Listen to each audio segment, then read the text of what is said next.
In my last video, I broke down the whole Okuntakinte situation, whose real name is Joseph Anwadoko. He is a Ghanaian artist, an entrepreneur, a supposed poet, and according to him, a man preparing for euthanasia in the Netherlands due to treatment-resistant bipolar disorder.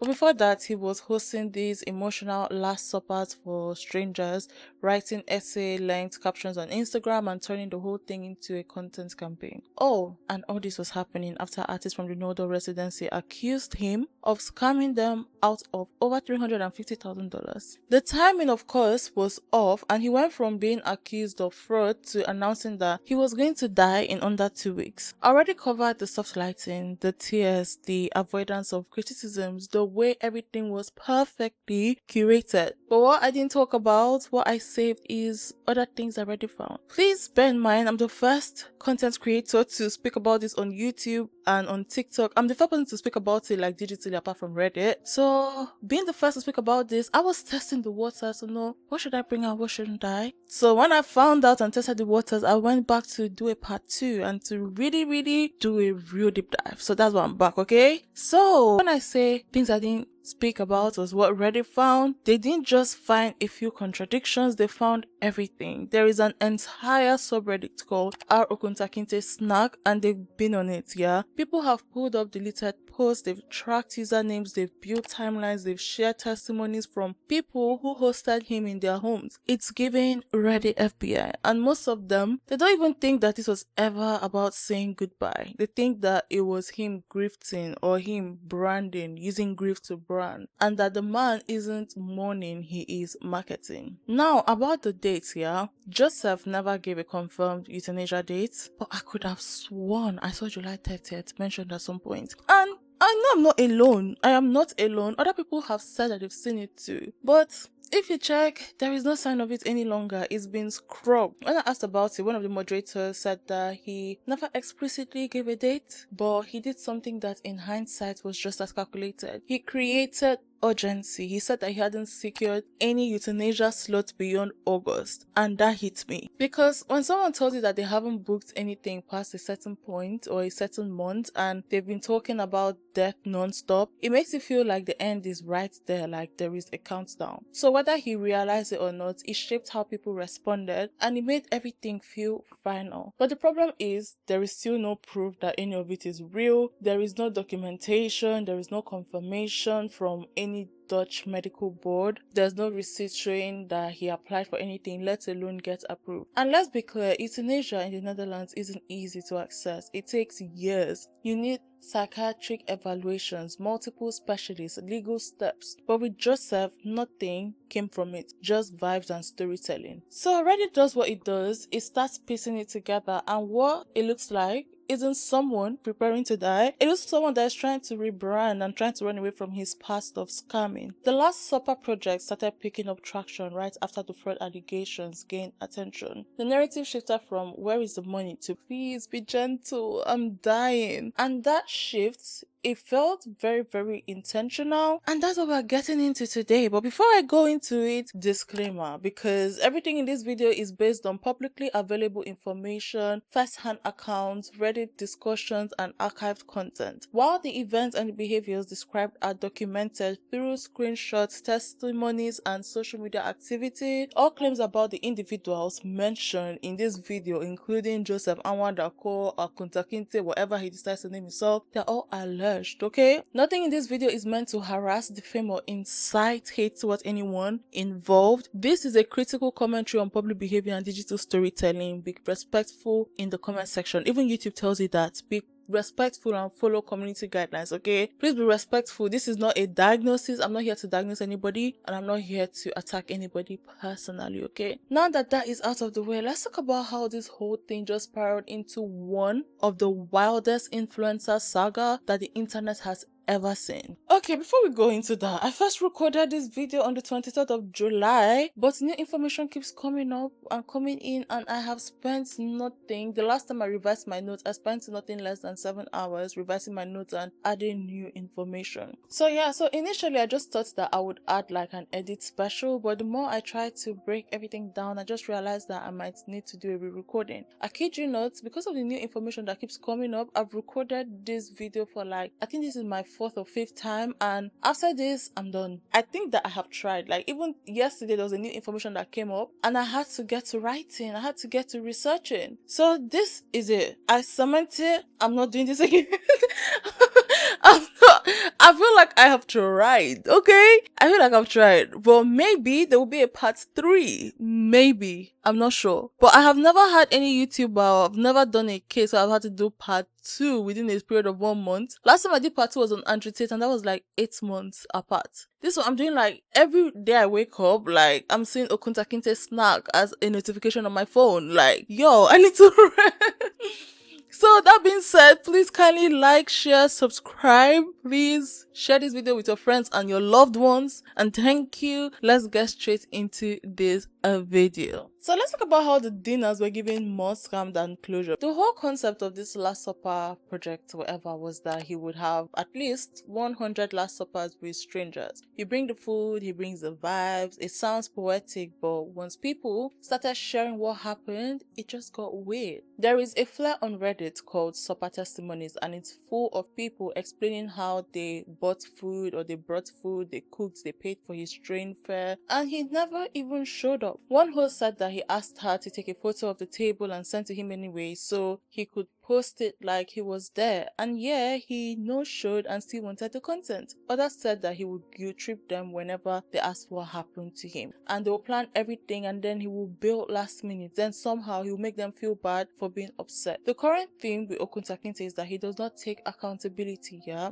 when he asks for pictures and people say they're not going to send the picture because you were not there, he will make them feel bad. He'll be upset and make them feel bad and say that they're triggering him. He will just redirect the emotion, and on top of that, he was charging people 200 euros for a dinner or 25 euros for FaceTime version. Sometimes hosts had to pay for his travel too, and again, this is someone who claimed to be broke, to be homeless, to be traumatized and just looking for connection. But the way that he moved, it was so calculated. Every dinner was another story, another post, another breadcrumb in this journey that he was crafting online. And then he started teasing a memoir, because of course he did. The dinners weren't just goodbye, they were branding. The Last Supper project wasn't just about emotional closure, it was marketing, it was everything that Okuntakinte wanted it to be, and him coming or not was not something that was guaranteed, it was just what it was. So I started with the dinner because I'm trying to go easy on this case, because the more I go, the more disturbing it is. So that brings us to the creepy hospice aesthetic, because just when you think that Joseph can't get any more performative, he decides to start volunteering at a hospice.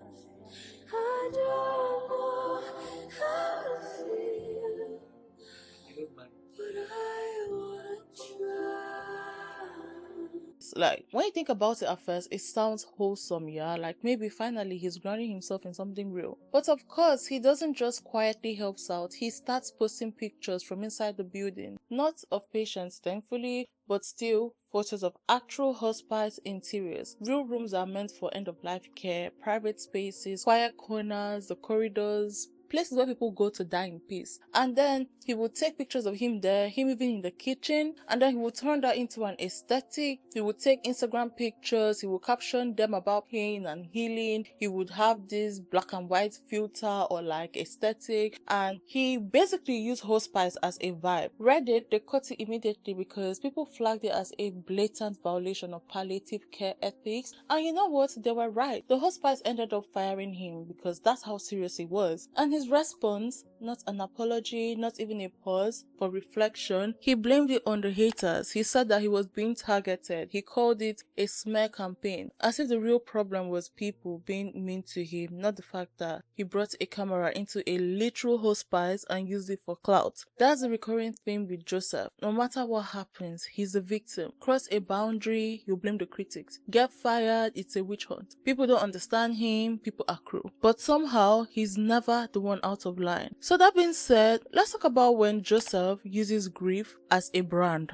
Because this is where things just start to take a darker turn. It's one thing to lie about logistics or dinner plan, but it's another thing entirely to start treating real death like it's part of your content strategy. Around this time, Joseph also started saying that he had PTSD. And listen, maybe he does. No one is here to diagnose anybody, especially not me, okay? But people start noticing some inconsistencies. He said he was in EMDR therapy, which is a legit trauma treatment. But his proof? A video of him dramatically darting his eyes back and forth in front of the camera in the middle of the street. No context, just him. This is me before EMDR.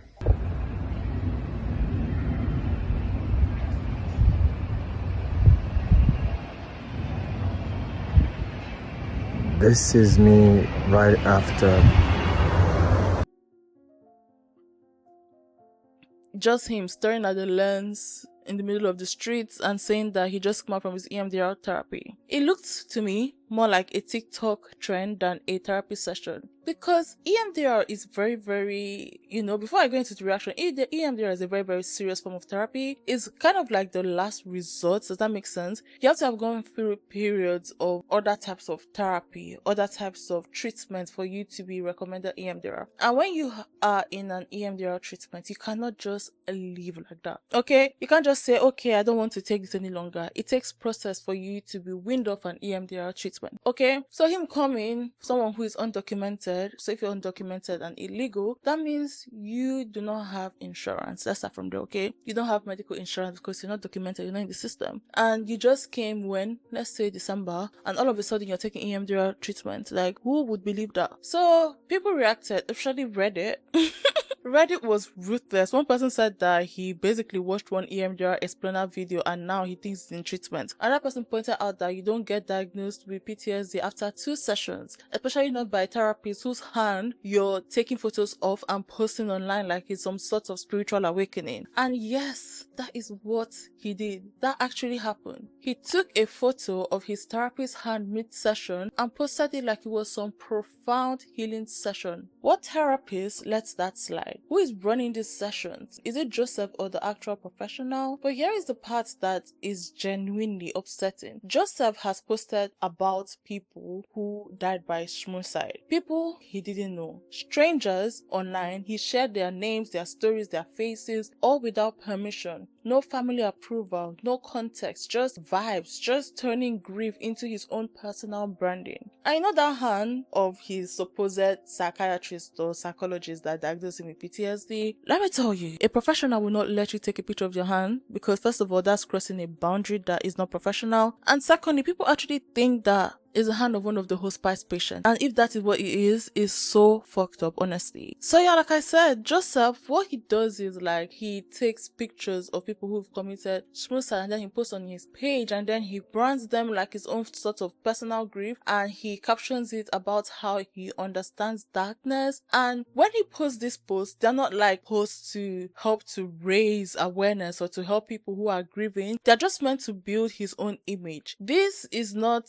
him advocating for mental health or making people aware of the dangers of people who like feel like the world is already ending on them. This is exploiting people, exploiting the pain of people, exploiting people that already have gone by unaliving themselves and using that to like build yourself. Point blank, period, plain and simple. That is what it is. It's exploitation. When you use other people's death as props to make your own story seem deeper or sadder or more poetic, you have crossed a fucking line. There is no excuse, there's no aesthetic, there's no artsy caption that justifies that. You're not sharing pain, you're selling it, and that's exactly what Joseph has done, and he's done it repeatedly. He didn't just blur the lines between authenticity and performance, he ran straight past it, okay? Because in his world, trauma is branding, death is content, and accountability, that's just another form of online bullying. But here's the thing. People, they've already caught on because everybody has seen through Joseph. Like, I have sat down and tried to picture myself like the fly on the wall in Joseph's room. How does he prepare for all this, and like what are his thought process when he decides to like spew lines on the internet? Does he have some sort of Munchausen syndrome by proxy or something? You know, like it's something that I do not get. I've tried to picture myself as like maybe his guardian angel, or even God, or even the fly, or even the dog, Illy's dog. I've tried to picture myself as those people just to see his thought process behind all the hate he spews on Instagram and on social media. People are catching on. The artists, they've seen through it. Reddit has seen through it. The hospice, they saw through it. And now people are seeing through it too, because this isn't just an influencer being messy. This is someone building a brand off of pain that doesn't fully belong to them. And people, they let it slide because at first it looked sad, it looked poetic, it looked like grief. But the thing is, that grief sadly is not real, and there is no twist ending here. It's literally just the truth. Joseph is turning grief into his personal branding. So now, let's speak about the Caesar dinner that should have stayed off the internet, because somewhere in the middle of Joseph's meltdown tour, while he was busy trauma dumping on the internet and repackaging his grief like a boutique art project, he met Caesar. Yes, he met Caesar, the actual Caesar. Not the lookalike, the beautiful line Libra. He met her. Yeah, he met her. He actually met her. So basically, she saw one of his posts, she felt something, and she invited him to LA, and he was like, oh, I cannot come to LA because I'm undocumented. He said that. He can't fly to LA because he's undocumented, so he has to stay in the Netherlands to get his stay, right? He can't fly to LA because he's undocumented, but he flew to Poland, or he went on a train to Poland. We'll get to that later on in this video, but I'm just getting ahead of myself. So she was like, okay, you know what? When I come to Amsterdam for my show with Kendrick Lamar, I'm going to get you a ticket, and then you're going to come and watch me sing. And obviously, if The Weeknd does that, if The Weeknd's like, oh, I was going across your Instagram and I've seen that you're a fan, I'm going to give you like a VIP backstage. You think I'm going to say no? I will not say no, but I'm going to say the difference between The Weeknd offering me. I've been a fan of The Weeknd since I was 16 years. If you know, you know. And like, I'll tell you the difference between like if I see The Weeknd today and he's offering me a staying show, what a normal person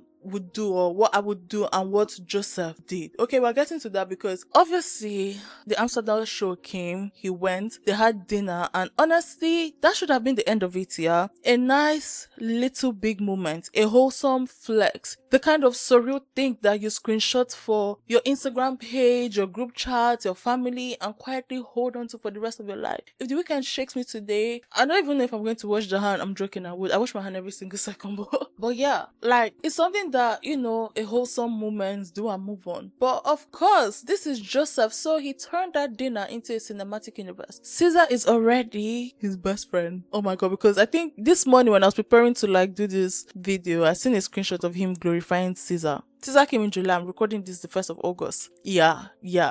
This guy, everybody to him is a prop. Like, everybody to him is a prop for him to use to do his own narrative. But guys, I'm getting ahead of myself. So basically, he didn't just say, oh, I had dinner with Caesar. No, he framed it like Caesar had healed his inner child, had looked deep into his soul, and passed him the torch of emotional wisdom across a plate of pasta. It was giving fan fiction. Like, if he had said she elevated and blessed him with a single tear, it wouldn't have felt out of place. The whole vibe was chosen one, not grateful fan, and Reddit ate it up, but not in the way that he wanted. One comment said, "Dear Caesar, it's your new best friend Joseph. Thanks for fulfilling my make-a-wish. I've already transcribed our entire conversation while I exaggerate it all and put my own spin on it. I can't wait to call you anytime I like, Joseph." Honestly, it felt off. Not just excited, but it felt possessive. Like he didn't just meet her, he inserted himself into her love. It was less, this changed my life, and more, let me attach myself to this famous woman real quick while everyone is watching. And guess what? It worked. For a second, his follower count jumped. Engagement went up. It looked like the PR turnaround that he needed. But then people did what people always do. They got curious, they clicked through the tags, and they found the Reddit threads, and suddenly they weren't just seeing the dinner, they were seeing the hospice drama, the fake lawsuit,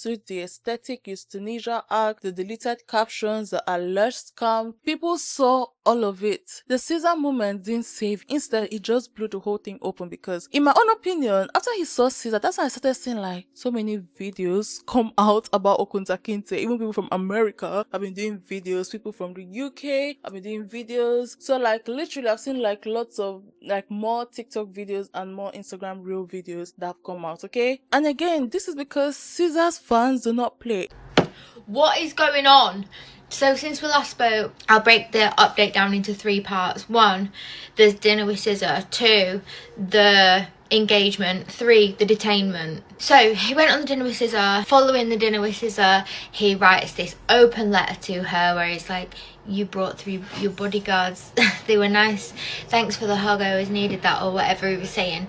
But it's very much like, yeah, I was there. Like if someone wrote me this letter, I'd be like, I was there. He's wrote her this open letter about this like dinner that they had and how beautiful it all was, and all she did was just post a picture of some spaghetti on her story. And again, like my pattern recognition is just like, that's a pattern. He tends to really romanticize things that other people aren't seeing as deeply. I mean, sue him. And then he's like doing these posts being like, your friend when her social battery dies, your best fucking friend when a social battery died. He has a history of doing this. Like he's like a social climber to like the highest degree. Before that he announced the Kehinde Wiley allegations, he met Kehinde, realised that he's a very like important or powerful or respected man, clung to him for dear life. 30 times he mentioned him in his stories. He was dedicating posts to him. My dear friend Kehinde, and they'd met one time. And then once it was made that Kehinde like wasn't that interested, that's when the allegations came out. Right, so she gives him 2 tickets to a gig, right? Bearing in mind, he's been given 2 tickets by one of his followers, VIP tickets for him and Emmanuel, because he basically asked for it. Not only did he not take Emmanuel, but he took Illy, who I think there's something going on between them two. I think they've fallen out, but we'll get to that. But he also didn't use her tickets and just let them go to waste, but like in capitals. Like he was in the comment like, it's very simple. They went to waste. Moving on. He has 500,000 followers. He could have gifted those tickets. But also, like, Scissor gave him these tickets and he definitely thought they were going to be, like, backstage pass, VIP or whatever. She just gave him, like, standard tickets that were like a jump down from the VIP tickets that his follower had got him. But then like he let them go to waste just to social climb and be like, Scissor got me these tickets, yay, I'll take your tickets instead. He could have made somebody's day, but no, he let them go to waste. 2 things this tells me. 1, he doesn't have that same like love and compassion and generosity to his followers as they do for him. But 2, he doesn't have a scarcity mentality. Like anyone that's ever been broke would know, I am not gonna let these €600 tickets go to waste. That's someone's hard-earned money. I could sell them. I'm not gonna let them go to waste. It's not that simple, but you know, he doesn't have that scarcity mentality because he's a rich boy and he's gone too far. Okay, right, next let's talk about the engagement. He's engaged. Enough is too much. This Okuntakinte person is a grifter. This is somebody that is going out of their way to romanticize self-deletion, unaliving, whatever terms, you know, with suicide, okay? Assisted suicide, a doctor that's going to help you take your life because you have treatment-resistant depression, treatment-resistant bipolar disorder, whatever he claims to have. And there definitely is something going on. He's going on this very grotesque, macabre, foodie tour where he's going and making content around like these last suppers that he's having. And now you got Scissor wrapped up in the nonsense and Ghanaians wrapped up in the nonsense. This is mess. This is mess. Stop it. Stop it. I've seen people that said that they've seen my video, and because of my video they had to do their own video, and I just want to say thank you so much for giving me credit. I really do appreciate it. Thank you so much. If you're watching it, thank you so much. Anyways, Scissors fans, they do not play because they care about her, yeah? And when they saw her associated with someone wrapped in that much controversy, they did what the internet does best. They investigated, and this was when like screenshots came, Google searches got intense, and people who had never heard of Joseph were now down deep in the lore, sending each other links like, wait, is this not that guy? What could have been a very sweet moment ended up accelerating the downfall. And not because Caesar did anything wrong, but because Joseph could not just leave it alone. He had to dress it up, exaggerate it, make it part of the story. He had to be the story again and again and again. He couldn't just eat his dinner in peace. He had to write a whole novel about the cutlery. And that's the problem. Every time he gets close to something genuine, he turns it into content, and eventually people stop believing the content or the person behind it. I even saw on Reddit that Dochi unfollowed him because around the time that Caesar followed him, Dochi followed him, and someone said that Dochi unfollowed him, and I also checked, and Dochi, I don't know if Dochi followed him before, but I realized that Dochi no longer follows him. But now we've spoken about Caesar, let's speak about the tree surgeon, the imaginary fiance, and the best friend who is over it. So I said the imaginary fiance because at first when I heard that Joseph was engaged, I did not believe him, okay? I didn't believe him, but I don't know what other title I should put. I don't know what else to call him, so I just said the imaginary fiance, but it's confirmed Joseph is engaged to a guy called Alexandra. But before we speak about that, let's speak about the tree surgeon whose name is Emmanuel, okay? So Emmanuel is the man, the myth, and Joseph's personal Greek strategy in tree surgeon form, okay? Joseph introduced him like some sad angel that he met at one of his moody, candlelit welfare dinner, a guy with more trauma than a season of euphoria. So basically, according to Joseph, they bonded over the fact that they had both been approved for euthanasia. That was their connection, not music taste, not mutual friends, but death. And the backstory, absolutely chaotic. Allegedly, Emmanuel is a former, or this is the 1st of August, so I assume that Emmanuel is already dead, okay? Because Emmanuel's euthanasia date was yesterday, July 31st, so I don't know if I should use is or was, but before I go on, should I say it now? Don't worry, I'll say it later. You know what? I'll just say it later. Okay, guys, so I forgot what I wanted to say. Oh my god, I forgot what I wanted to say. So basically, when Joseph introduced Emmanuel, he puts this picture of Emmanuel in quotes on a tree, climbing a tree, because do not forget Emmanuel is a tree surgeon. And when he put that photo, because nobody knows what Emmanuel looks like. The picture that he put, the first picture he put was Emmanuel as a little boy, this little white boy. Then after that is the picture of Emmanuel in quotes climbing the tree. And when Redditors put it on Google reverse image, it turned out to be a Pinterest photo of someone else whose name is Thomas. This guy is a bold-faced liar. Nobody knows who Emmanuel is. I do not think Emmanuel exists. Honestly, I don't know what his aim is, but this is so interesting, honestly. Okay, let me tell you the story of Emmanuel. So Emmanuel is allegedly a former child alcoholic. He lost his girlfriend in a car crash. He fought in wars. He had failing kidneys. He has chronic PTSD, and apparently he still has time to become a certified tree surgeon in the Netherlands by the age of 17. Because nothing screams unbelievable like completing years of specialist training before legally becoming an adult. Sure. Thank you. Thank you so much, Master Joseph. Wipe me with all the lies. But anyways, then Joseph adds that the same doctor, okay, stay with me, the same doctor who delivered Emmanuel at birth is now the one who is going to assist Emmanuel to commit his suicide. That was the moment that everybody was like, oh my god, please let's pause it a little bit, because does this guy think that we are all fools? It literally sounded less like a personal anecdote and more like a plotline from a dystopian Netflix show, because Reddit and everybody that has sense didn't even know what to do with it, because people were asking if this was satire. It stopped being sad and it started sounding like something that someone would write at 2 a.m. during a depressive spiral and think that that's deep. What really sent it over the edge was that Emmanuel was supposed to be the one going with Joseph to see Caesar in Amsterdam, yeah? This was the plan. But out of nowhere, Joseph changed it and he takes Ili with him. Ili basically is his soul sister. We'll speak about Ili. Ili is his soul sister, his best friend, he's everything in the world. That's what Ili is. And the switch happened quietly and Emmanuel just disappeared. There was no explanation, no update. He was swapped out like a background character with bad contract negotiations. This was a time for Joseph to prove that Emmanuel existed. But the thing is, no one has ever seen this man. There are no pictures, no mutual postings of him, no casual, "Hey, I met Emmanuel last night" stories from hosts. He only exists in Joseph's caption. Every time people question Joseph's own narrative, Emmanuel suddenly reappears in a very dramatic paragraph. But when it's time for him to prove that Emmanuel exists, nothing. There's even a picture that I saw. He was with a guy, a man, and then he was like, "Oh yes, I and this man, we ate with Emmanuel yesterday." He took a picture with the man, but he didn't take a picture with Emmanuel. This morning when I was doing my makeup to speak to you guys, I'd seen on Reddit that someone says that Okuntakinte is Emmanuel according to him. So the person actually posted a video about Okuntakinte and then tagged Okuntakinte on TikTok. And when he clicked on the tag, guess whose name was there? Emmanuel.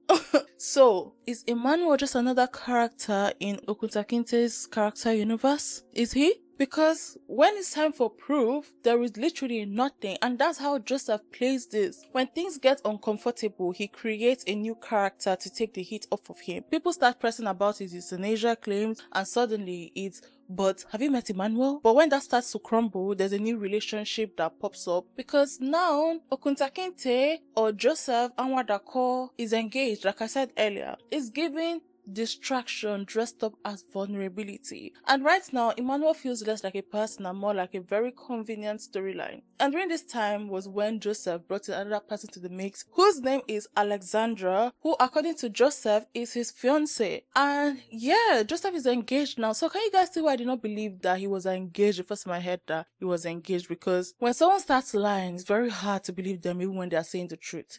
So when people first heard that Okuntakinte or Joseph was engaged, because first of all, he was in a relationship, he was really literally going on dates before he said that he was engaged. Everyone thought that he was lying, like genuinely thought that he was making it up. And I do not blame them. The first time I heard about his fiance, I did not believe that he existed either. Even in my first draft, when I wrote about Okuntakinte, this part 2, I called him another character in Joseph's cinematic universe. But actually, he exists, and now he has a whole subtitle in this video essay. One thing about me, I always want to be fair. Even when I'm talking about someone who is absolutely doing the most, I still want to approach it with honesty and integrity. So on the 25th of July, I woke up and then I saw that Joseph's fiance did an AMA on Reddit. So in case you don't know what AMA is Ask Me Anything. And when he did this AMA, it was not just a little "I'll answer 3 questions and log off." He actually sat there. I don't know if he was sitting or he was on his phone. He answered the questions like for hours, and he answered it like descriptively. Honestly, like I don't know how he did that, because I lose a patience. So I read through it, and no, it did not change the way I feel about Joseph, but it did give me a different angle, like a perspective of Joseph through someone who is close to him and who is living in the middle of all this. And that's why I'm re-recording this video, okay? Not to excuse anything, not to do damage control for anybody, but just to share what I got from reading over 126 questions in that thread. Yo, I'm dyslexic, okay? And I read through it. It took me 7 hours, nothing less than 7 hours, to like put everything into notes, okay? Because whether it's helpful or not is now part of the conversation. So before I go into it, quick disclaimer though, even though I read a lot, I didn't read every single reply, because number one, my attention span has limits, and I'm now going to be one of those people who uses their disability to excuse everything, okay? I have ADHD, so my attention span has limits. Number two, some of those questions were being asked in circles, like, and he was replying to them. I'm like, bro, he has the patience. But again, I think he's autistic, so that kind of makes sense. And number three, Reddit formatting is a headache, okay? But again, I read over 126 questions, and I took my time, and I pat myself in the back, because when text messages get too long or too much for me, I disappear. So I think I did a very good job, okay? In one place, not bit by bit, 7 hours hyperfixated and put everything together. So in case you want to read everything that he was asked, I'm going to put the link of the Reddit snack into the description box, or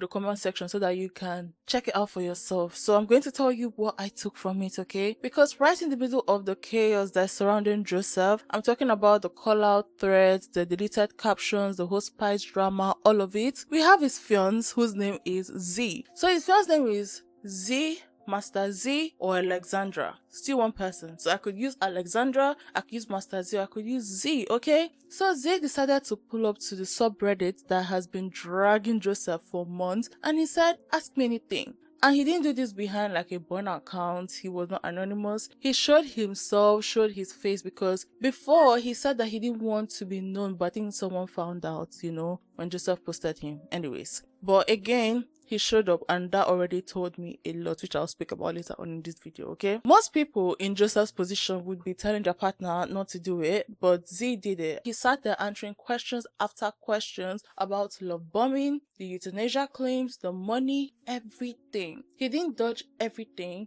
He didn't defend everything either, and I actually respect him for that. He wasn't trying to be Joseph's PR rep. He just sounded like someone who is in it, in real life. He admitted that Joseph tried to love bomb him in the beginning, but it did not work on him because that's not how he receives love. But even with that, they still ended up engaged after a few in-person meetup, like a handful. It was not even up to 5 times that they met and they got engaged. And the proposal, it was at a Sky bar over drinks, and it's romantic if you ignore the fact that the internet is currently tearing your man apart. Z said that he's still processing everything, and honestly that tracks. When it came to Joseph's whole euthanasia act, Z didn't say much, and to be fair, he shouldn't have to, in my own opinion, because that's not his story to explain or to tell. But he did admit that he talked to Joseph about how dangerous some of the messaging that he's put out on the internet is. He acknowledged that the way Joseph frames it online can literally come off glamorized or as an aesthetic, and to me that's already more accountability than we've even seen Joseph himself actually take on. And where things got blurry, and I mean really blurry, was the money stuff. So basically people asked about the $220,000 that Joseph claimed that he raised to sue Kehinde. So Kehinde is literally the guy that Okuntakinte or Joseph accused of essaying him, but there's no proof. But when it comes to essay cases, most times there is no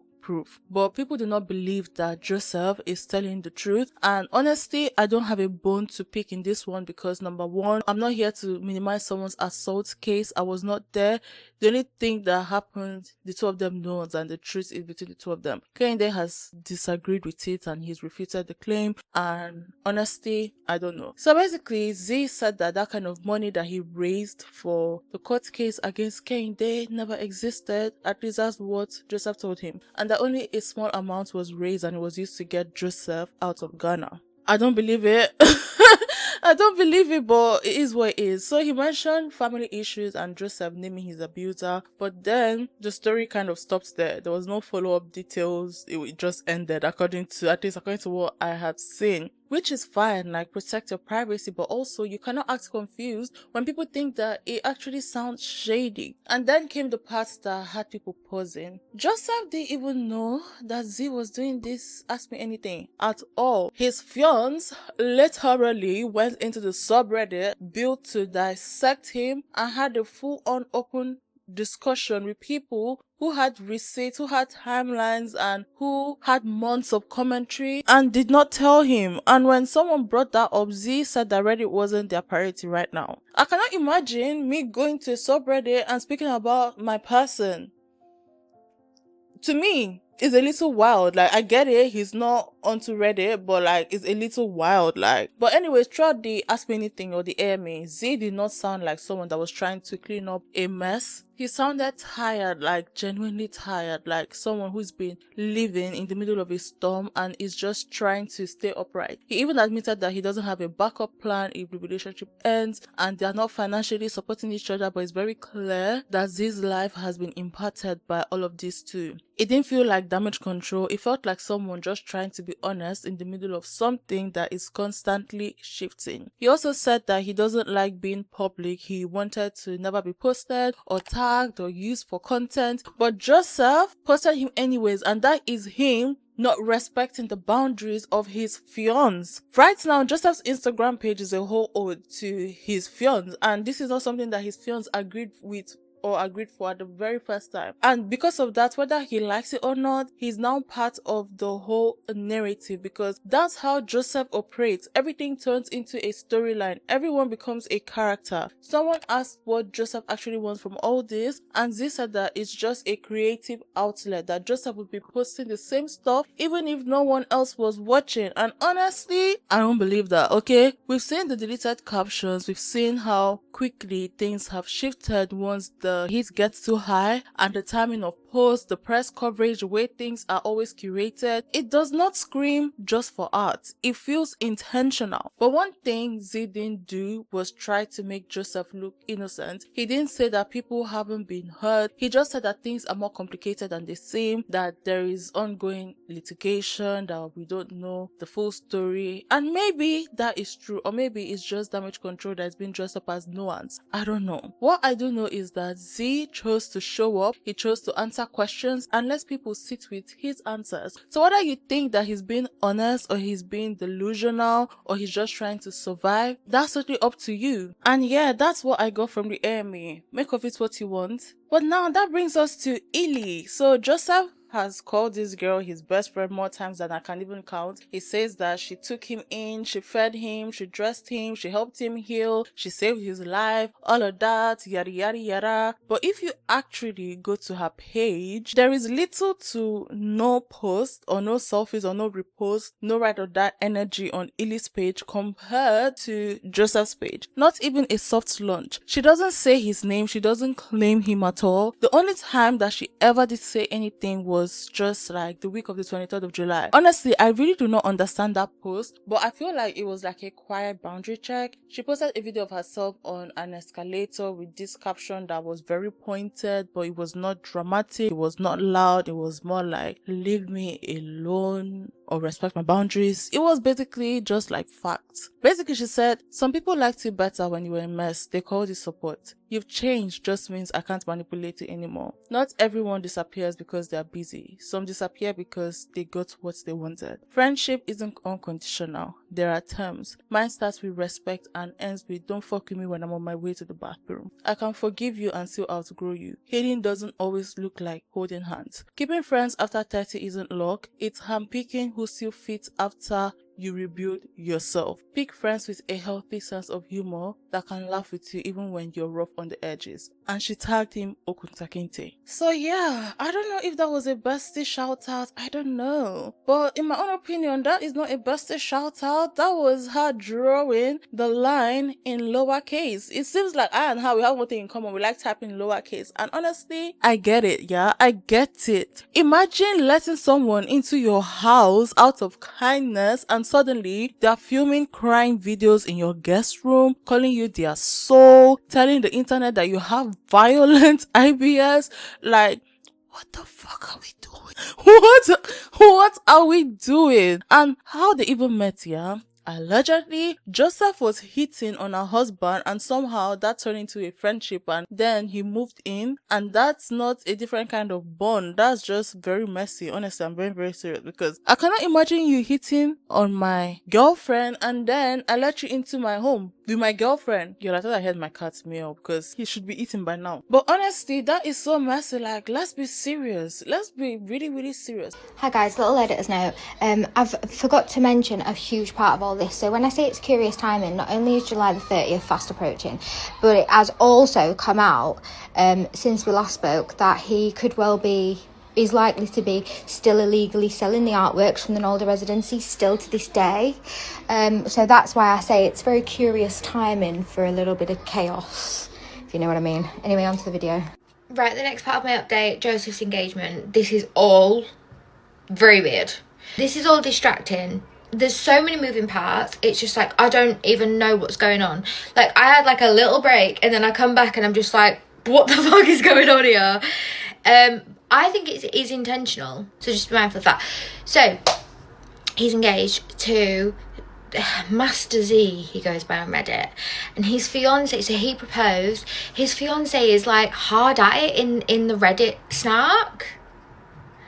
He's kind of trolly. He's like not really giving much at all, but like there. And the reason why I didn't post last night is because someone that like knows him in real life has reached out to me and he's willing to chat, but like we haven't managed to chat yet, so I thought I'd just do this video anyway. So the Reddit is approved, so it's definitely him, but he has a lot of similar terminology to Joseph. While Joseph got detained, he was just like posting like memes and like responding in the snack. I can't really make a lot of sense of it. I get this kind of feeling that something's sinister here. He mentioned in one of the comments like, yeah, as far as I'm concerned, my life ended 18 months ago. So I don't know, it's giving pact of some sort. I don't know. He's American. They met at one of the fucked up individuals dinners. Joseph says that he's got aggressive blood cancer, but then Z's been on the Reddit for him like, no, it's not that deep.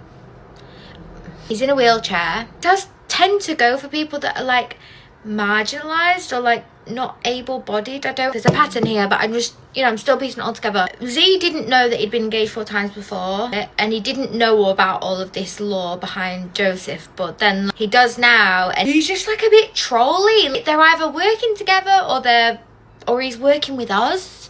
Joseph did this post being like, Mummy, I'm engaged. Where's Illy? Because she did this like really cryptic post. I imagine when he first met Z, she was like, don't fuck with me when I'm trying to brush my teeth. Yeah? Here's one thing that you should know about all friendships. Don't fuck with me when I'm trying to brush my teeth. It was like vague, but like also really personal for it to be random. She's not posted about him once since he's been detained. Like nothing of support, nothing. July the 30th is fast approaching. And what do you know? Now he can't return to the Netherlands. He's being deported to Poland. I'm going to get to this in the next video. But like, almost like the perfect out, no?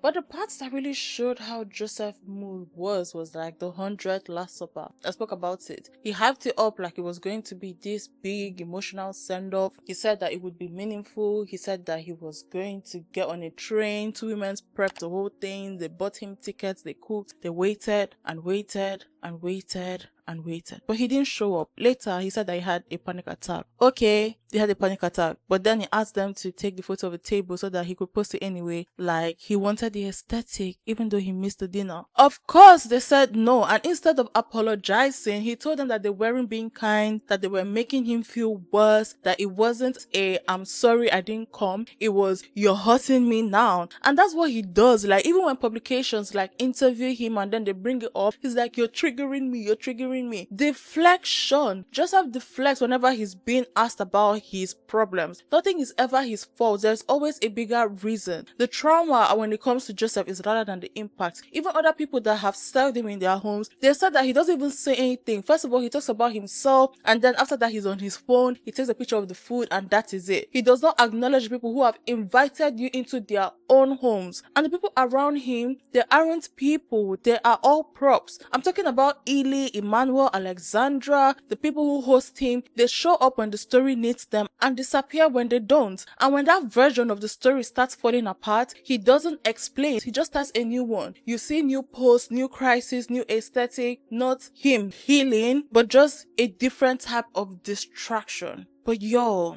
I'm kind of losing it, okay? Because I'm actually a very collected person.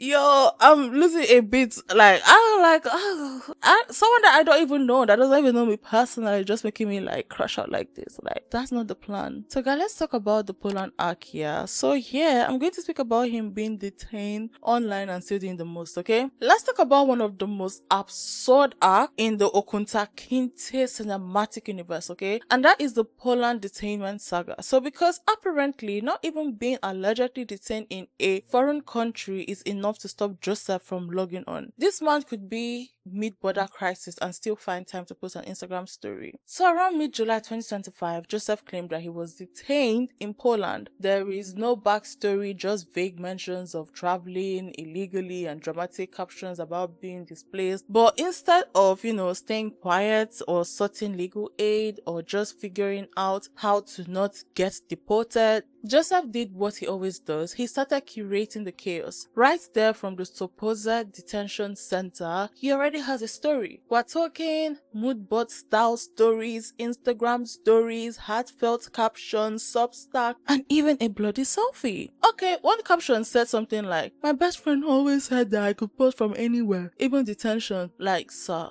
you're allegedly facing deportation according to you. Who is filming TikToks in a refugee holding cell? Who? Who has access to VSCO presets and cinematic captions behind bars? I mean, he replied to someone and said, "What the fuck is this comment? I can't speak to your experience. I can only speak to mine. They strip searched me. They have given me water. They have given me a detention room. They've taken photographs and my fingerprint. They have let me keep my flowers. I'm here. They've given me copies of my signed documented English. I'm counting down and all I have is my phone. My bags have been taken." Reddit immediately smelled something off. One person summed it up perfectly. The person said he's either lying about being detained or he's violating every security protocol that Poland has. Because let's be real, no actual detention center is letting you keep your iPhone, let alone film mini vlogs with border patrol in the background. And this isn't new behavior. Joseph has a habit of turning heavy, serious moments into curated content. He doesn't just live through an experience, he frames it, he stylizes it, he filters it, and the term refugee wasn't dropped to raise awareness or to push for political change. It was aesthetic, another identity to try on when the word artist or dying man or grieving fiance just starts running stale. This is the same pattern that we've seen over and over. Remember when he alluded to his euthanasia process being underway? He never gave an actual date, but he definitely created urgency around it. There were captions, there were poems, there were emotional posts that made people feel like the clock was ticking. People thought July 30th might be the date, but that was just speculation. The post is nowhere to be found. Yeah. And just like that, the narrative quietly shifts again, because right now he said that he's not pursuing euthanasia. The thing is, he never was in the first place, but we're coming to that, okay? Because this is a deep dive. I'm here to preach to you guys. See me as your pastor. Oh my god. This is a deep dive, and honestly, I'm sure there are other things that I have missed, but it's unintentional. But I have been following this case like flies follow shit, because this whole thing is shit. And unfortunately, I'm the fly. But honestly, I'm here to lay out to you guys. So basically, this is what Joseph does best, yeah? Narrative whiplash, yeah? No answer, he just pivots, yeah? 1 minute he's dying and then the next he's rebranding. And the latest plot twist, he's engaged. Yes, my man is engaged. Joseph has said that he's an undocumented refugee, yeah? No passport, no stable visa, no legal status. So how the hell did you travel to Poland to visit your fiance who is an American citizen, okay? Yeah, visit your fiance in Poland while supposedly being stateless and under asylum protection. That's not how international law works. You cannot casually hop Schengen borders while claiming to be in the middle of deportation proceedings. So either he has legal documents and is lying about being undocumented, or he doesn't and is somehow traveling illegally without facing the consequences that he keeps describing online. Either way, it does not line up. And Reddit, they have been asking the obvious questions for months. Does he actually have refugee status, or is that just another costume that he puts on when donations dry up? Because nothing adds up. He is terminally ill but he's active. He is detained but uploading. He is stateless but somehow he is on tour. He's engaged to someone who is on the same Reddit page that drags him. Everything feels like this curated mess. Yeah, all I'm seeing here is soft lighting, black and white filter, moody captions, grief poetry,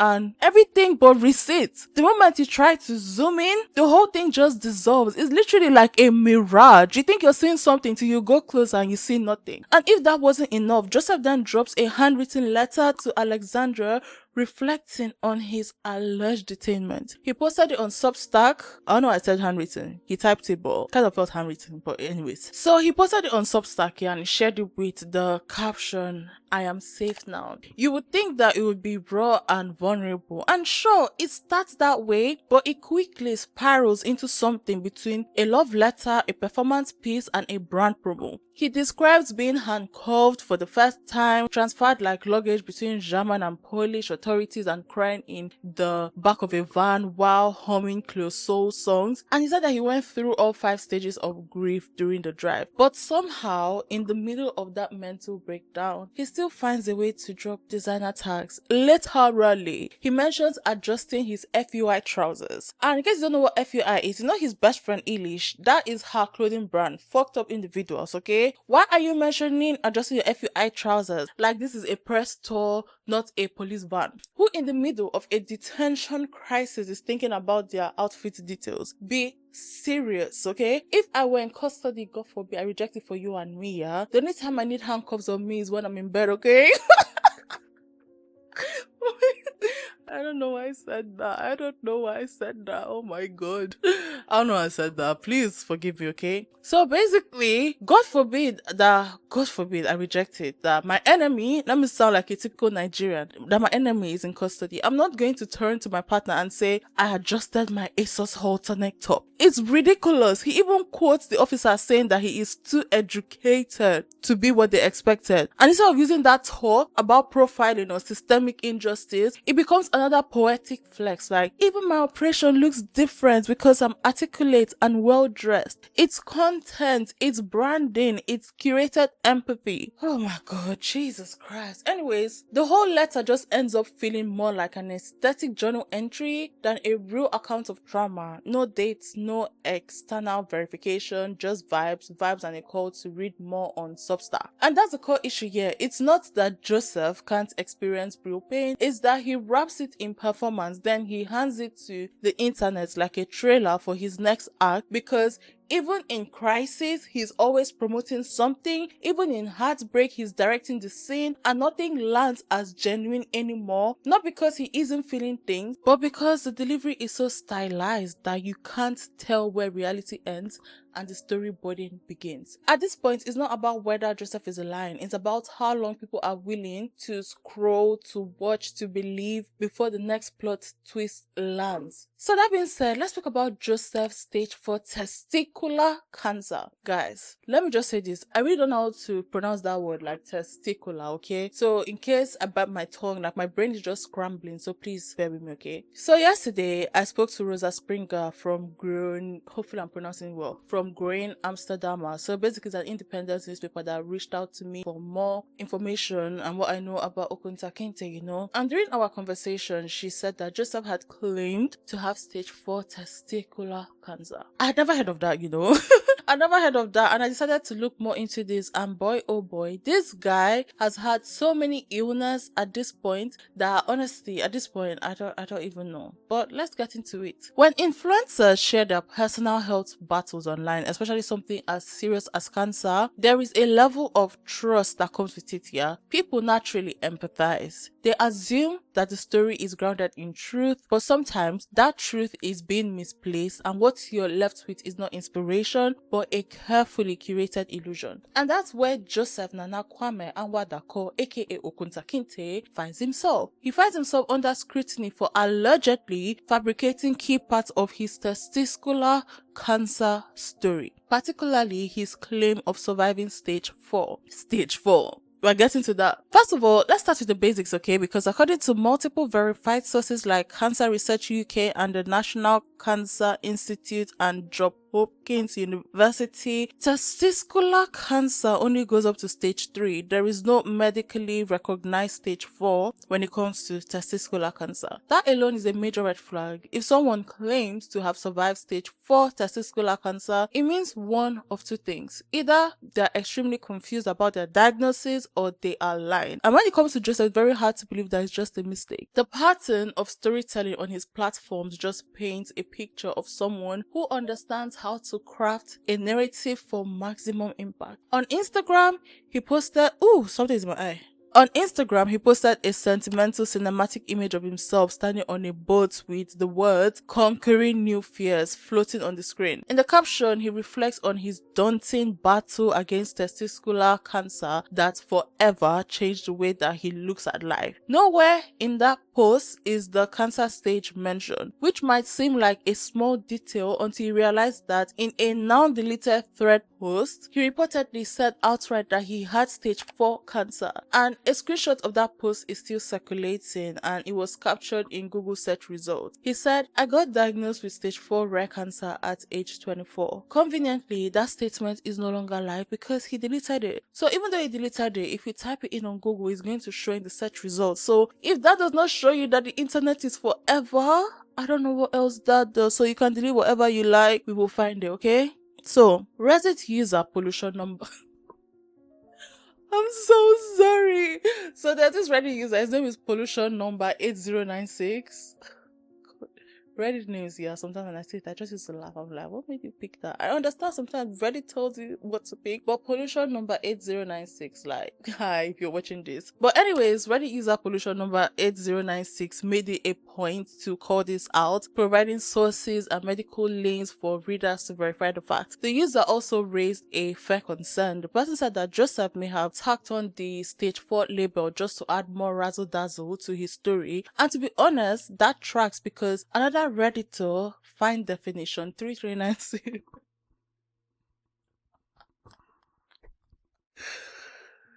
I'm so sorry, like Reddit names, like I'm not gonna lie, they make me laugh sometimes. Like I'm like, is it Reddit that chose this or is it you? Like it can be creative and funny at the same time. Sorry, I'm not laughing in a way of spite. Like I'm just laughing because it's funny. But anyways, so another Redditor named Find Definition 3396 actually recorded a time when Joseph simply described the experience as a cancer scare that turned out to be a non-cancerous issue. One day he said he had a cancer scare, then quietly that narrative morphed into full-blown survival, and that shift, it was not a loud one, it was not dramatic, but it was quiet, it was strategic, and eventually the original post about it just disappeared, which left behind a much more emotionally charged and inspiring version. And that's the issue. Guys, let's get serious here because now I'm getting serious. Real cancer survivors, they don't need to dramatize their pain, they don't need to pad the story with lies. It's already very traumatic, but Joseph's version isn't just emotionally manipulative, it's medically inaccurate. Another Redditor, Spellbound T, actually noted the timeline inconsistencies because on LinkedIn, Joseph actually said that he was diagnosed at age 23. Elsewhere, he said that he was diagnosed at age 24. So which is it? Because this kind of sloppiness might seem trivial, but in the context of a medical narrative, it adds to the growing doubt. You would remember exactly where you were diagnosed with cancer, right? You remember what you were doing, the faces. You remember the dress, what the doctor was saying. You remember what you wore, because being diagnosed with cancer is something that is very serious. The use of stage 4 specifically also feels very, very intentional. Stage 4 in most cancer implies a terminal or highly aggressive condition. This signals severity, it garners sympathy, and it makes the whole story more tragic and therefore more shareable. But in this case, it's not even medically possible. And choosing that stage, knowing fully well that it doesn't apply to testicular cancer, feels like a deliberate move to heighten emotional response. And the fact that he later deleted the thread post only makes things worse. If it was a mistake, why not clarify? Why not correct it? Why quietly scrub it off the internet? Let's also consider the impact. Learning about cancer isn't just a bad look, it's a form of exploitation. It weaponizes people's compassion. It muddies the waters for those who are actually fighting the disease. One of my very close friends, she has stage 4 breast cancer, and do you know how hard it is anytime she finishes like chemo? She gets so tired, and like when she's complaining, you can't relate to it because you've not experienced it, but like you feel the pain through her words. Do you know how hard that is? And then seeing someone like Okuntakinte claiming to have stage 4 cancer, do you know how hard it is and how annoying that is? Do you know how annoying that is? My friend's on stage 4 breast cancer. Her medications are no longer working, so now she's relying on chemo so that it would not spread. And you have someone like Okuntakinte lying about something as serious as cancer. When I looked into it yesterday, I was pissed off. Because there are actually people that are struggling, going through this. Going through this. There are people that are struggling going through this, and there's someone that's using it for clout. When someone pretends to be a cancer survivor or exaggerates their diagnosis, it disrespects those who actually live through it. It takes something sacred and real and turns it into a performance, and that's exactly what this feels like. It feels like a performance. From the poetic Instagram captions to the vague timelines, the fluctuating diagnosis detail, the deleted posts, and the curated aesthetic, it all reeks of image management, not survival, not truth, just storytelling for clout.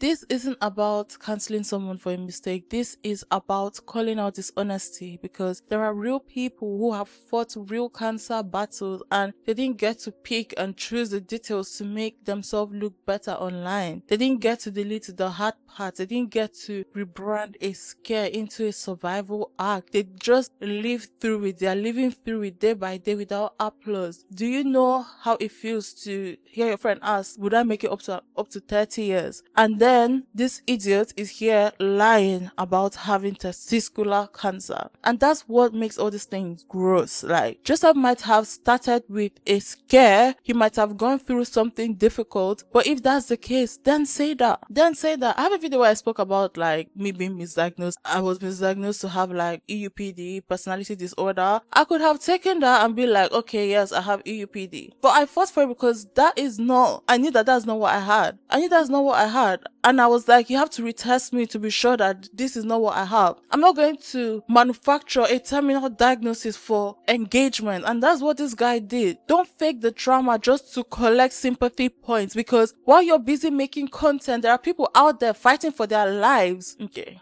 I'm actually spazzing out because I am literally like kind of triggered, because when I saw that yesterday, I was like, this guy is sick in the head. Like, you are 100% sick in the head. This whole saga is a reminder that when someone's story keeps changing, when the receipts start disappearing, and when the facts don't line up with medical science, it's okay to question it. Sympathy should never be weaponized, and clout should never be earned off the back of fake pain. This is giving apple cider vinegar Bell Gibson. The fuck? So now, that leads me to ask this question. Do I believe that Joseph intended to go for euthanasia? No, I think I have proof. Before I go further, let me make this clear. Notice how I said I believe and I think, okay? This is my own opinion. I am allowed to have one. I'm not out here demanding anyone agree with me, but I have my own rights to my own thoughts, and this is where I stand. First of all, I want to say something very important. I've seen people online saying things like Joseph would only be proven right if he dies. First of all, that is very disgusting. That is a very vile thing to say to someone or to anyone, no matter how you feel about them. Death is not a punchline. People have families, they have loved ones, they have entire lives connected to them. So losing someone to euthanasia or suicide or anything tragic is not a joke, and it should never be made into one. Do I want Joseph to die? Hell no.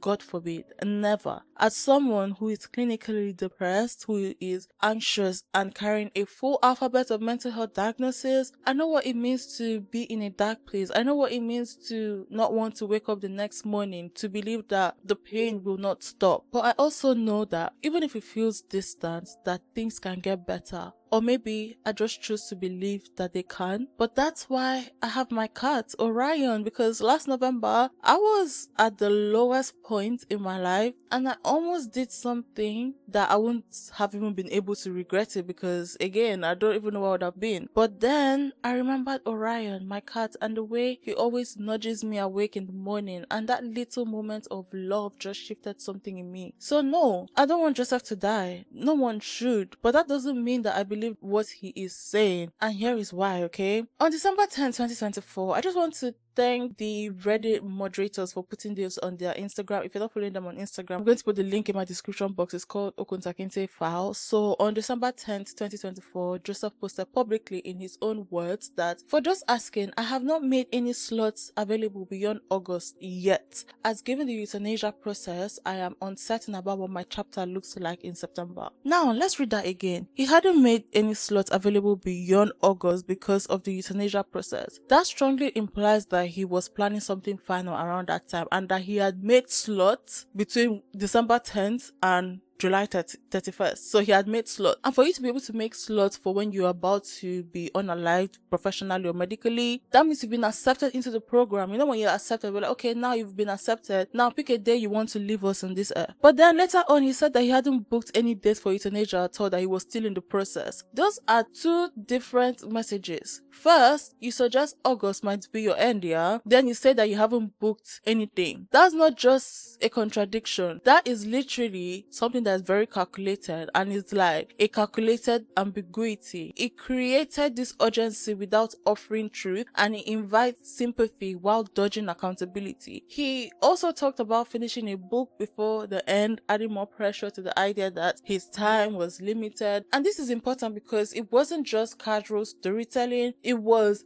emotional marketing. Here is another layer. Joseph isn't a legal resident or citizen of the Netherlands, yeah? And this bit has bothered me for months, yeah? I meant to say this in my last video, but I just wanted to do more digging and just be very sure on what I'm saying, okay? So on the 2nd of June 2025, long before part of this whole series dropped, I watched an interview that Soft White Underbelly posted of a woman named Cassie, a neurodivergent woman who said that she wanted to pursue legal euthanasia due to severe mental illness. Basically, she's a psychopath, diagnosed and everything, and obviously she goes through this mental pain. She wanted to legally end her life. She was denied. Why? Because she was an American citizen. Twice. I was I applied for MAID, medical assistance in dying. In Canada, they denied me because I'm not a Canadian citizen and I don't fit the requirements, although there was an autistic woman in the Netherlands that applied for MAID, and I believe she was approved, but somehow I'm denied, but that's okay. So how exactly was Joseph going to get approved? He is not Dutch, he is not a legal resident, the Netherlands is strict about this process, this is not a walking clinic situation, yet Joseph wants us to believe that he, someone who constantly describes himself as undocumented, managed to qualify. Really? Actually, let's talk about that whole undocumented thing, because I do not think that he is undocumented. I think Joseph has a visitor visa or something similar and uses the term undocumented because it fits the tragic narrative that he's built. Because let's be real, no undocumented person is going to casually cross EU borders. Fuck it, no undocumented person would even be able to, correct me if I'm wrong, no undocumented person. Can undocumented people volunteer? I don't know if undocumented people volunteer. I didn't look into that. But if it's not possible, can someone put it down in the comment section? If it's possible, can I put it down in the comment section? But anyways, no undocumented person is going to casually cross EU borders. It's giving stupid, okay? He claims that he was stopped by the Poland border. And I think it's because his visa is expiring. Not because he was some vulnerable, persecuted figure. He was just a man who forgot to renew his paperwork. I have never traveled by train across countries, but I have flown, and every single time my documents were checked before I boarded. And if Joseph didn't have any legal papers, how did he travel? Poland's border control is no joke. People think that America is tough. The Polish, they do not play. They're just very quiet about it. So unless Joseph is some 1 in a billion golden child, the math is not mathing. I don't remember who I was discussing this thing with the other day, but I'm so convinced I'm on the same page with you that this guy is a British citizen for so many reasons. Because usually you don't see people that are undocumented going around shouting, I'm undocumented. And especially someone like Okuntakinte, who is receiving a lot of hate from the public just now, and somebody has not gone to snitch on him to the government or something. So I think that's a case that somebody has probably even gone, like one of these guys, like one of us, obviously, that are against this rubbish that he's doing online, has snitched on him to the government. And the government has looked into him and realized that this guy actually has the right to stay. So he's just been going around saying, I'm undocumented. That's number one, because nobody actually just really louds, oh, I'm undocumented. I've never seen such a thing. You're undocumented and you're just announcing it every single day on the internet. I'm undocumented. You're undocumented. How did you get a job? Did they not look? I don't really know how things work in the Netherlands and all that, but being undocumented here in the UK, for instance, if you're here illegally, you cannot just walk into somewhere like that and get a job. You'll probably be working like a what do they call this, cash in hand kind of, you look for all these shady, sketchy situations. You wouldn't go to a hospice and start to actually get like a job there without, having the right to work or the right to even live in this place. Now, you say that you got detained in Poland and they're working out your deportation. When they want to deport somebody, I beg, how do they used to do it? Because it seems to me like this guy is having fun in Poland, actually. He's out and about, enjoying himself, no restriction of movement, because make it make sense that they want to deport you, but they'll first let you go. Then when they're ready to deport you, they'll now come and be looking for you in the country. Does that make sense? Is that possible? Because you're breaking bread with people, you're looking for people to hang out with, you're looking for where to process film. So they just let you go from their custody, and they just trust that when they want to deport you, they'll call you and you'll come back and be deported. Is that how deportation works? Because I really don't know. They already have you in custody. If you're really an illegal immigrant, they already have you in custody. Why would they let you go? Anyway, so, and this guy is rich, like you said. His parents are very rich. So I think that he does have a British passport. And if he has a British passport, I believe that if anything, he may have just actually stopped at those uniformed officer people to ask them questions so that he can take photos of the place, or just to seek like an attention-seeking person, But also, it could also be a case of, a black person traveling, or maybe he could have pretended that he did not have his travel documents and they could have held him, and then eventually he found it in his bag. This guy is crazy enough to do something that silly. He could say, I don't have it. Oh, I think I must have forgotten it. He'll say, yeah, come here, come and stay here. Then before you know it, he'll now check his bag and say, I found it, or something silly like that, just to get the attention, or just to be able to spin the story. Because it doesn't make sense that they've gotten him if he's really illegal. It doesn't even make sense that how did he even get to the place, because they said they caught him when he was going back. So how did you even enter the country in the first place? So his stories they are not like, the guy just they lie, they go. So I actually do believe that he does have British. He's a British citizen, and based on like this whole having a British passport. Yes, having a British passport, obviously you have access to most of the Schengen countries without as many restrictions as it would be. So there's that. And I even think that he may have more than those two passports, because his family is rich. I think that he may have more than those two passports. It's just a shame. Another thing is that working in a hospice, which is very sensitive because, they probably have old people there. In the UK, wouldn't you have to do something like a DBS check, them checking your criminal record? If you don't have the right to stay, will you be able to do that? Because, to be honest, I don't know how these things work over there, but these are just the questions that have bugged my mind with his lies. And now, about his citizenship status, there was a video that Joseph said, I am not British. If I find it, I'm going to put it here. That trend I was in, no. He said he's not British. But Joseph was born in the UK in 1996, and according to the UK government, birthright citizenship ended in 1983. Don't worry, I'm getting somewhere. So anyone born between January 1st, 1983 and October 1st, 2000 isn't automatically a British citizen. But citizenship depends on the status of the parents, specifically if at least one parent had an indefinite leave to remain, that's an ILR, a right of abode, or a right of readmission at the time of birth. So let's be logical, because logic is my middle name, okay? Joseph lived in the UK when he was born. He was born in the UK and he lived till he was 5. So one or both of his parents just had to have had some kind of legal status for him to even be allowed to stay that long, okay? Probably I'm going to put my best foot and say it was an ILR. So an ILR is indefinite leave to remain. It's more like green card, okay? Which means technically Joseph should be eligible for British citizenship because he was born in 1996. Okay, so either that, or again, he's some exception to every immigration rule ever written, okay? There is a catch. If it was his dad who had ILR and the parents weren't married at the time, then yes, that affects his citizenship. But even then, there are ways to verify this. And I believe his parents were married at the time that he was born, okay? His parents were married. So basically, there are ways to verify this in case you're not sure. In case he was not sure that his parents were married, okay? The UK, they have a tool to check a parent's status if you're unsure. The link is literally there, it's there in blue. You click on it to check if your parents had any status by the time you were born, okay? Bottom line, Joseph's story does not track. Not when you zoom in, not when you fact check, not when you read between the lines. And I'm not saying that I have all the answers, but I know that something is definitely off. And I refuse to let emotionally charged storytelling be a substitute for what is the truth. And that is where I stand. Conclusion. If you're still here, you've already done more than the media has ever done when it comes to Okuntakinte, okay? You've probably seen more of the truth than most journalists who have covered this story ever bothered to look for, because when you check the media coverage master list that Reddit has put together, the gap between what Joseph has actually done and how it's been reported on is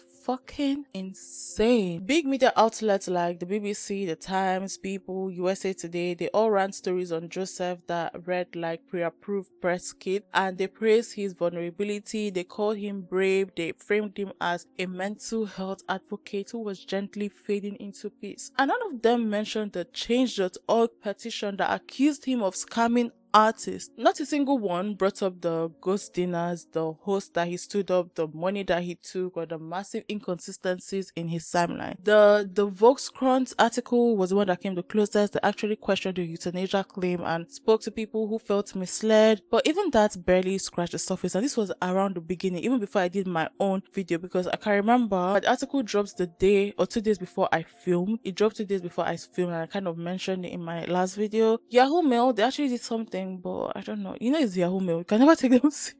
You can, is it Yahoo Mail? Like, not Yahoo Mail, like the outlet. I've forgotten what they're called. I think they're called Yahoo Mail. Yeah, I think they're called Yahoo Mail. They did something and they did not even credit people, like, bruh. But meanwhile, while these publications are just doing the bare minimum, Reddit has a literal archive. They have screenshots, receipts, deleted posts, and first-hand testimonies all laid out like a case file. Receipts. Joseph didn't just use the media. He played them. He framed himself as a gentle matter. He repackaged his reputations and drowned out any backlash by flooding the timelines with curated pain. And the press, they let it happen. And again, like, when people ask him questions and try to, like, you know, push his claims, he'll be like, you're triggering me. And the press, yeah, they did not, like, push back. They didn't even ask him any hard questions. They were just vibing what he was saying. And anytime they tried to ask him, like, hard questions, he's been like, oh, this is triggering for me. And honestly, this is constant, like, deflection. Like, when criminals lie and you ask them questions about them lying, especially when they're in police custody, number one, they try to act insane. Number two, they say no comment. And number three, they try to deflect, okay? Because behind the captions and the crying selfies was a guy carefully managing his own image. He deletes posts when they do not fit the new arc. He scrubs dates that contradict previous claims, and he blocks anyone who asks real questions. And every time one storyline starts to crumble, he pivots. Artist, refugee, dying man, fiance, every identity is brought out like a new season of a show, just different enough to keep the audience invested. It's not healing, yeah, when it comes to Joseph. What he does is he controls the story. But the people who have been watching closely, the artists who never got their money, the hosts who made meals for a man who never showed up, the Reddit users who have documented this mess in excruciating detail, they've seen through it and they're not letting it go. Because this isn't just some influencer having a moment. This is drama being packaged and sold like content. This is emotional manipulation dressed up as mental health awareness. And this is a man who took the language of healing, the aesthetic of death, and the tools of advocacy and turned them into props. He turned grief into a brand, and every time someone questioned him, he called it cruelty. Every time a hole in the story showed up, he covered it with a new poem or a new caption or a new fake ending or him crying. Videos of him crying makes me cringe. Oh my god, like, you just know he has disgusting tears. But the thing is, you can't claim peace when your peace depends on everyone else staying quiet, and you can't call yourself honest when your story changes every time someone asks for proof. This stopped being about Joseph a long time ago. It's about how we let people get away with anything online as long as they say it's pretty enough. And it's about how the internet still confuses that aesthetic with credibility. It's also about how the only people who did the real work, who chased the receipts and connected the dots, were a bunch of Reddit users with usernames like Pastel, Snack Queen, and Tofu Machete. So, in Rihanna's voice, what now? Maybe Joseph will go quiet. Maybe he will drop a wedding carousel and start a new project. Maybe he will come back as the guy who survived being misunderstood. And I hope I'm misunderstanding him. I hope he proves me wrong. I want him to prove me wrong. But no matter what narrative he tries next, one thing is clear. The mask slipped, and underneath it wasn't a man ready to die. It was someone building a platform on grief that he didn't always live, building a platform on stories he didn't always own, building a platform on a version of love he hadn't always earned. Everybody saw through it. The Reddit moderators, people on Reddit, the people on Twitter, the people on TikTok, the people on Instagram, the artists, the host, everybody. And now, so do you watching me, and so do me during my so do me, and so do I during my research. And that's everything. that I found out so far, okay? So depending on how things get, there may be a part 3, okay? There may be a part 3, but I think that I have said enough, okay? So that being said, please, this is my 5th time recording this. Please like, share, subscribe if you care. Okay, I'm just gonna go and have like breakfast. It's 5:45 p.m. and I've not had anything to eat. Like, yo, I'm not even joking. Like, this is my 2nd video that I'm recording today, and they're all like very intense deep dives. Okay, so I just recorded a video on the Jenkins, the resilient Jenkins. So if you've not watched it, please go and watch it. That one is more deep dive than this one, like more script and everything. But I just finished recording, and now I'm recording on Okuntakinte. So guys, please, thank you very, very much. I really do appreciate each and every one of you. Until next time, bye bye.